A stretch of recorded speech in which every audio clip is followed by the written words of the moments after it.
A ticket to remember. Anonymous. As with any other client who walks into my store, I greeted him by saying, "Good afternoon. Is there anything I can help you with?" He greeted me back and with a smile on his face went straight to the point and said, "If you have 5 minutes, there might be something I can help you with." A little confused by his response, but somehow obligated to take good care of my clients, I said, "Of course. What is it about?"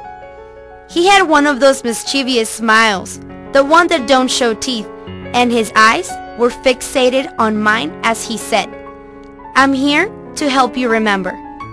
My eyes got wide open and I asked, "What should I remember?" Then he said the following, "Before you were born, like all human beings do before they are born, you had a meeting with God and asked Him for the chance of having a mortal life once again. In other words, you asked for the chance to return to earth. And to convince Him, you promised you would return to live the life you live today with one single purpose, living a happy and productive life and contributing to everyone's well-being." Then he continued, "Unfortunately, I was not there the day you made this promise to God, so I don't know all the details. The only ones who know what your promise is you and God, but today is your lucky day. If you let me explain what it is, what you got to do, sooner or later, you will be able to remember what you promised God in order to live a happy and productive life, contributing to everyone's well-being." Let the truth be said, I thought. I was dealing with a madman. However, and somehow curious, I remained quiet, waiting to hear more. He noticed he got my attention, looked at me in the eyes, and continued, "The process to remember your promise before God, before getting into the body you live in, is actually quite easy. Let me explain." Then he asked for something to write with. The only thing I had available was a pen and a printed ticket from the cash register that a client declined after crashing out. I gave him both, and he promptly started writing from top to bottom. He first wrote the following 5 letters: resentments, regret, fears, uncertainty, and value judgments. Above those lines, he drew an arrow pointing up and wrote, "The doctrine of your parents and ancestors." Above that, he drew another arrow and wrote the following in capital letters: "Release your loving capacity." After drawing yet another arrow pointing up, he wrote, "Feeling compassion." Finally, he drew the last arrow pointing up and wrote, "Contribute." Then, he flipped the ticket so that I could read it and said, "If you're interested in remembering what you promised God before you were born, and why is it that you are living as a mortal life today, first, you have to understand that what blurs your memory are the first 5 points," and he checkmarked each one of them. Then he said, "Throughout your life, you have been accumulating much resentment, many regrets, many fears, and too much uncertainty because you spent your time issuing unnecessary value judgments."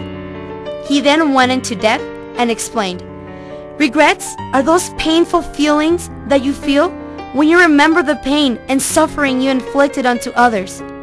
Resentments are those painful feelings that you feel when you remember the pain and suffering inflicted by others onto you. Fears are those paralyzing feelings that won't let you move forward into potentially valuable and creative experiences for you and for others. Uncertainty is a doubt feeling that emerges when you think about the future.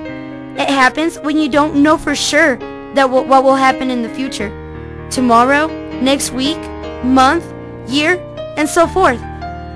Finally, what are value judgments? Mankind issues these judgments when they are constantly looking for the good and of bad of things, people, and situations.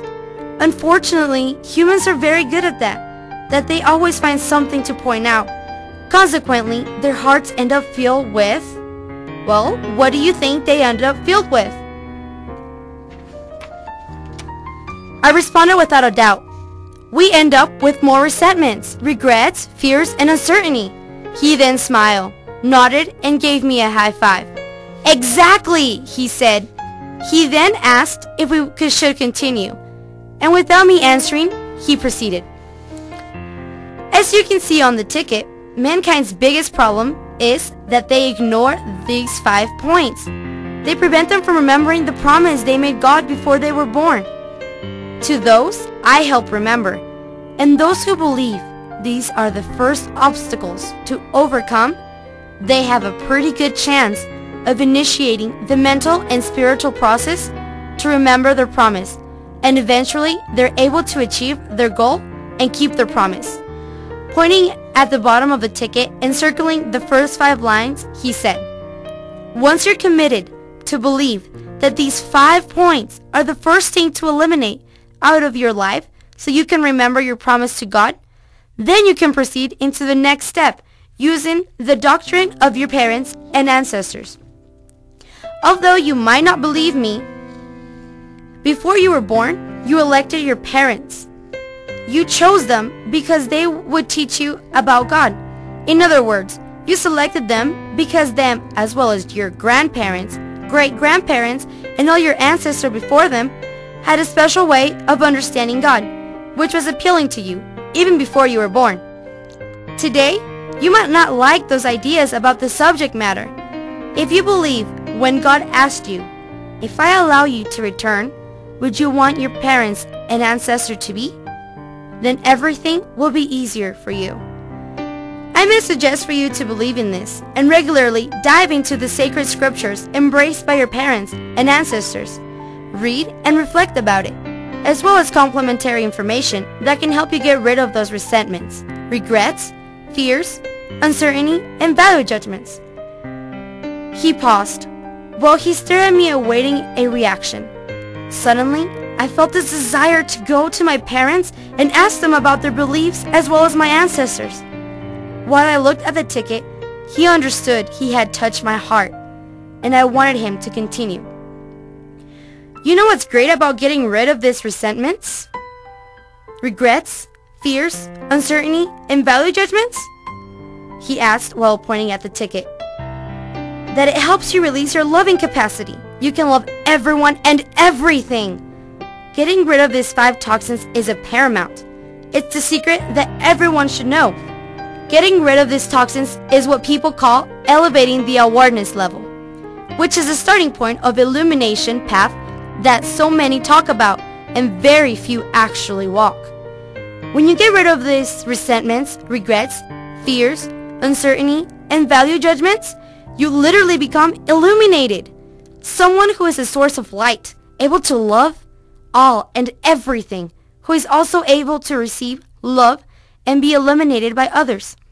He then smiled and said, "Oh wow, I really said that well." Thrilled about such possibility, I smiled as he continued. The only sad part about loving everyone and everything deeply is that sooner or later, these illuminated people also start feeling compassion.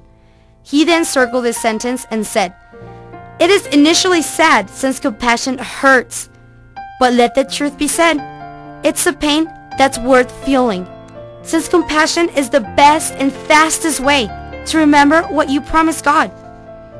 Pausing briefly, then he continued, "Do you know what compassion is?" Well, I knew what it was, but I could not articulate an answer. Then he said, "Compassion is the pain you feel in your heart when you perceive the pain others feel. Compassion is deeper feeling than love."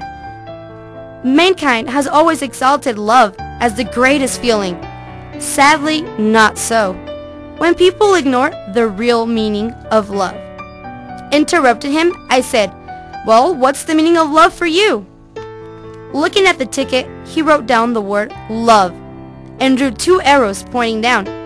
Underneath one of the arrows, he wrote the word feeling, and underneath the other, he wrote the word verb. Then he said, "To love has 2 meanings. First, love is a feeling. It is a desire of one another's one's desire. To love is a deep desire felt in the heart. To love is an honest desire to see that another one's dreams and goals might come true. Soon, you will learn that there is nothing you need to do to feel love as a feeling. It gets you by itself, especially to those who get rid of those resentments, regrets, fears, or certainty, and who stop making value judgments. He looked at me to make sure I understood the concept, and then he continued.